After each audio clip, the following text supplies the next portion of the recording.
ಎಲ್ಲರಿಗೂ ನಮಸ್ಕಾರ. ಇದೊಂದು ಹೊಸ ಪ್ರಯತ್ನ, ಮಕ್ಕಳಿಗೆ ಸ್ಫೂರ್ತಿದಾಯಕ ಮಾತುಗಳನ್ನು ಎವ್ರಿ ಡೇ ಇಲ್ಲಿ ಬರೀಬೇಕು ಅನ್ನುವಂಥ ವಿಚಾರ. ಸೊ ಇದರಲ್ಲಿ ಆ ಮಕ್ಕಳಿಗೆ ಸ್ಫೂರ್ತಿದಾಯಕ ಮಾತುಗಳನ್ನು ಬರಿತಾ ಹೋಗ್ತೀನಿ. ಸೊ ಇನ್ನೂ SSLC ಮಕ್ಕಳಿಗೆ 40 ದಿನಗಳಿದ್ದಾವೆ. ಆ 40 ದಿನಕ್ಕೂ ನಾನು ಒಂದೊಂದು ಈ ರೀತಿ ಥಾಟ್ಸ್ಗಳನ್ನ ಬರಿತಾ ಹೋಗ್ತೀನಿ. ಇದರಲ್ಲಿ ಏನು ಬರೆದಿದ್ದೀನಿ ಅಂತಂದರೆ, ಗೆದ್ದೇ ಗೆಲ್ಲುವಿರಿ ಒಂದು ದಿನ, ಗೆಲ್ಲಲೇಬೇಕು ಒಳ್ಳೆತನ.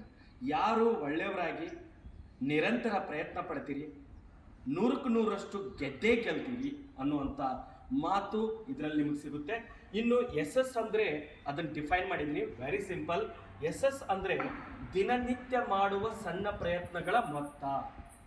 ಈಗ ನಾವು ಮಕ್ಕಳಿಗೆ ಅದನ್ನು ಮನದಟ್ಟು ಮಾಡಬೇಕು. ಅದು ಏನಪ್ಪ ಅಂತಂದರೆ, ಸಣ್ಣ ಸಣ್ಣ ಪ್ರಯತ್ನಗಳು, ಅದು ದಿನನಿತ್ಯ ಮಾಡುವಂಥ ಸಣ್ಣ ಸಣ್ಣ ಪ್ರಯತ್ನಗಳು SS ತಂದು ಕೊಡುತ್ತೆ. ನಿರಂತರದ ಪ್ರಯತ್ನವೇ ಯಶಸ್ಸಿನ ಮೂಲ ಅನ್ನುವಂಥ ಮಾತನ್ನ ಇಲ್ಲಿ ಹೇಳ್ತಾ ಇದ್ದೀವಿ. ನಿರಂತರ ಯಾವ ಮಗು ಪ್ರಯತ್ನ ಪಡುತ್ತೆ, ಪ್ರಾಮಾಣಿಕ ಪ್ರಯತ್ನ ಇರುತ್ತೆ, ಆ ಮಗುವಿಗೆ ಯಶಸ್ಸು ಸಿಕ್ಕೇ ಸಿಗುತ್ತೆ. ಮತ್ತು ಯಶಸ್ಸಿನ ಮೂಲ ಯಾವುದು ಅಂದರೆ ನಿರಂತರದ ಪ್ರಯತ್ನವೇ. ಇನ್ನು ಕೆಳಗಡೆ ಕೆಲವು ಪಾಲಕರಿಗೆ, ಕೆಲವು ಶಿಕ್ಷಕರಿಗೆ ಇದು ಅನ್ವಯಿಸುತ್ತೆ. ನಿರಂತರವಾಗಿ ಕಲಿಯುತ್ತಿರುವವರನ್ನು ಅವರು ಎಷ್ಟೇ ನಿಧಾನವಾಗಿದ್ದರೂ ಎಂದಿಗೂ ನಿರುತ್ಸಾಹಗೊಳಿಸಬೇಡಿ. ಇಂಥ ಕೆಲಸ ತುಂಬ ಜನ ಮಾಡ್ತಾ ಇರ್ತಾರೆ. ಅಂಥ ಜನಗಳಿಗೆ ಈ ಮಾತನ್ನ ಹೇಳ್ತಾ ಇದ್ದೀನಿ.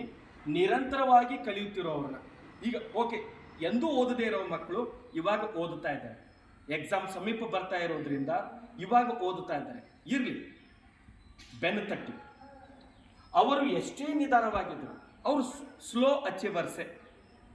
ಯಾಕಂದರೆ ಎಲ್ಲರೂ ತುಂಬ ಫಾಸ್ಟಾಗಿ ಓಡೋಕ್ಕಾಗಲ್ಲ, ತುಂಬ ವೇಗವಾಗಿ ಕಲಿಯೋಕ್ಕಾಗಲ್ಲ. ಕೆಲವೊಬ್ಬ ಮಕ್ಕಳು ಹೆಂಗಂತಂದರೆ ನಿಧಾನ ಕಲಿತಾರೆ. ಅವ್ರಿಗೆ ಎಷ್ಟೇ ನಿಧಾನವಾಗಿದ್ದರೂ ಕೂಡ ಅವ್ರನ್ನ ನಿರುತ್ಸಾಹ ಮಾಡಬೇಡಿ. ಅವ್ರಿಗೆ ಏನು ಮಾಡಬೇಕು?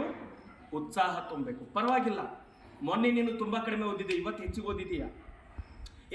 ಮೊನ್ನೆ ನೀನು 30 ಮಾರ್ಕ್ಸ್ ತೊಗೊಂಡಿದ್ದೆ, ಇವಾಗ 32 ತೊಗೊಂಡಿದ್ದೀಯ. ಈ ರೀತಿ ಪ್ರತಿ ಸಾರಿ ಅವರಿಗೆ ಬೆನ್ನು ತಟ್ಟುವಂಥ ಕೆಲಸ ಮಾಡಿ. ಅವರಿಗೆ ಎಷ್ಟು ನೀವು ಹುರಿದುಂಬಿಸ್ತೀರಿ, ಎಷ್ಟು ಉತ್ಸಾಹ ಕೊಡ್ತೀರಿ, ಅಷ್ಟು ಪುಟದ್ದೆದ್ದು ಅಭ್ಯಾಸ ಮಾಡ್ತಾರೆ. ಅವರು ಯಶಸ್ಸು ಕಡೆ ಹೋಗ್ತಾರೆ. ಅದನ್ನು ಬಿಟ್ಟು ನಾವೇನಾದರೂ ಬೆಳಿಬೇಕಾದ್ರೇನೆ, ಚಿಗುರಬೇಕಾದ್ರೇನೆ ಆ ಚಿಗುರನ್ನ ಏನಾದರೂ ಕಟ್ ಮಾಡಿಬಿಟ್ರೆ ಆ ಸಸಿ ಬೆಳೆಯೋದಿಲ್ಲ. ಅದಕ್ಕೋಸ್ಕರ ನಿಧಾನವಾದರೂ ಪರವಾಗಿಲ್ಲ, ಇವಾಗ ಬೆಳೀತಾ ಇದ್ದಾರೆ ಅಂತಂದರೆ ಅವ್ರಿಗೆ ಬೆನ್ನು ತಟ್ಟಿ, ನೀರು ಹಾಕಿ, ನೀಟಾಗಿ ಅವರಿಗೆ ಬೆಳೆಸಿ, ಅವರಲ್ಲಿ ಕನಸುಗಳನ್ನ ಬಿತ್ತಿ, ನಿನ್ನ ಕೈಯಿಂದ ಆಗುತ್ತೆ ಅನ್ನುವಂಥ ನಂಬಿಕೆ ತುಂಬಿ, ಭರವಸೆ ತುಂಬಿ. ಯಾವಾಗ ನಾವು ಭರವಸೆಗಳನ್ನು ತುಂಬ್ತೀವಿ, ಯಾವಾಗ ನಂಬಿಕೆನ ತುಂಬ್ತೀವಿ, ಯಾವಾಗ ಅವರಿಗೆ ಬೆನ್ನು ತಟ್ಟುತ್ತೀವಿ, ಅವಾಗ 100ಕ್ಕೆ 100ರಷ್ಟು ಅವರಲ್ಲಿ ಆತ್ಮವಿಶ್ವಾಸ ಬರುತ್ತೆ. ಆತ್ಮವಿಶ್ವಾಸ ಬಂತು ಅಂತಂದರೆ ಅವರು 100ಕ್ಕೆ 100ರಷ್ಟು ಪ್ರಯತ್ನ ಹಾಕ್ತಾರೆ. ಆ ಪ್ರಯತ್ನ ಮತ್ತೆ ನಮಗೆ ಯಶಸ್ಸು ತಂದು ಕೊಡುತ್ತೆ ಅಂತ ಹೇಳ್ತಾ ಎಲ್ಲರಿಗೂ ಧನ್ಯವಾದ.